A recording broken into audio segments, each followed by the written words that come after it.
Hey guys, FLW Tour Pro here, Adrian Avina. We just got done our fifth event there on Kentucky Lake. It was an interesting experience for me. It was the first time I was there while they're in their summer pattern. I was there last year in the fall during Everstart Championship, and I had a pretty good tournament there. But it was the first time I actually got to get out there and get on those ledges and get to idle around and get to really use my electronics. And growing up here in the Northeast and growing up with a saltwater background, it definitely benefited me. I'm just going to go through a little bit on what happened in practice. Practice was actually pretty much a disaster for me. I had a lot of boat problems in practice and a little bit of motor problems, but I salvaged what I could. I got to idle around for about a day and a half, and that allowed me to find a couple schools of fish.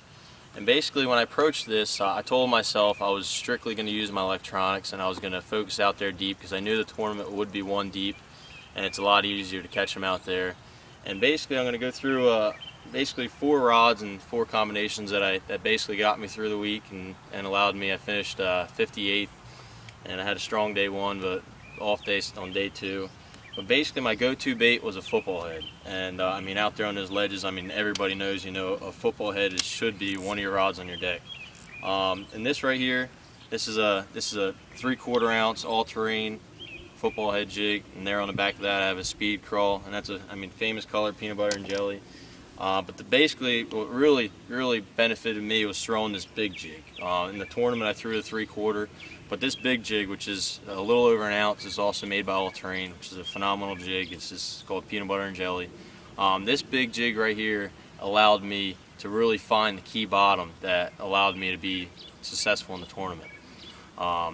You could cover a lot of water. You could really feel, really detect what you're down. If you're down there on shell, if you're down there on some rock, pea gravel, just those kind of bottom. But like I said, in the tournament, once I did locate those areas, I went back and I threw the 3/4 just because it's a little bit lighter, and the fish, when they picked it up, they held on to it a little longer. And one of the big things was they didn't really pull much current, so the fish really weren't active. So as you see when I go through these baits, a lot of them are finesse baits. I wasn't really, you know, cranking, power fishing that much. But the second one, this is just a Carolina rig, and I was throwing this on 20-pound fluorocarbon, and the 3/4 ounce weight, just slow dragging. You really had to move it slow. And here, as you can see, I have the swivel in front of that, and the tip of the month this past month you'll see, and I explain in detail what that is all about. And here, this is a full-size brush hog. This is made by Whiskey River Baits. It has really good scent. I like it a little better than the traditional Zoom brush hog, and that's just standard green pumpkin. Actually, in times I was dipping that tail in chartreuse, and I feel like that allowed me to get a few more bites.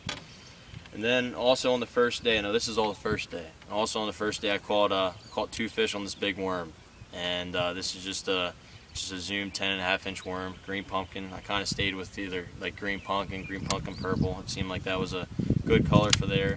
I know a lot of guys throw like June bug and plum colors, but that's kind of like what I stayed with. And those 3 baits right there, I mean, by no means it was hot and heavy for me the first day when I weighed in 15.5 pounds. I only had 6 bites. And I caught all 6 fish, and I ended up weighing 15.5 pounds. I was fortunate on catching 1 big fish, and that really, you know, propelled me to be right there in the mix of things.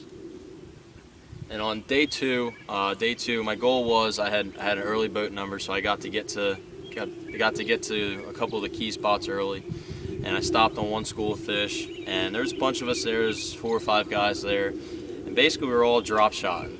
This right here is just I have a tungsten weight. I like using these small Stratic reels, and this is a Palandoran Series rod, 7-1, medium light. And here, a lot of us, actually 4 out of the 5 guys that were there, I'm pretty sure it was 5, we were using Morning Dawn.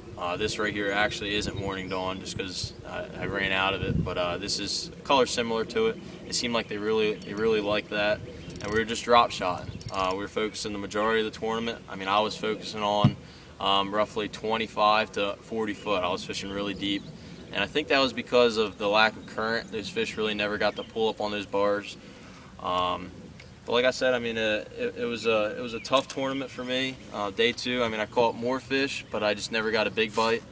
I made a couple decisions there at the end of the day that, I mean, I look back, and hindsight's 20/20. So you can say you could have done things different, but in all reality, I think I made the right decisions, and I'm glad I got through that tournament.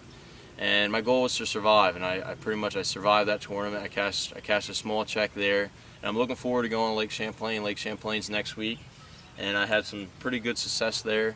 So I look forward to going there, and hopefully during the tournament I'll give you maybe a little blog update, or I'll shoot the end of the tournament recap. So stay tuned, and thank you guys for following me. Have a good day.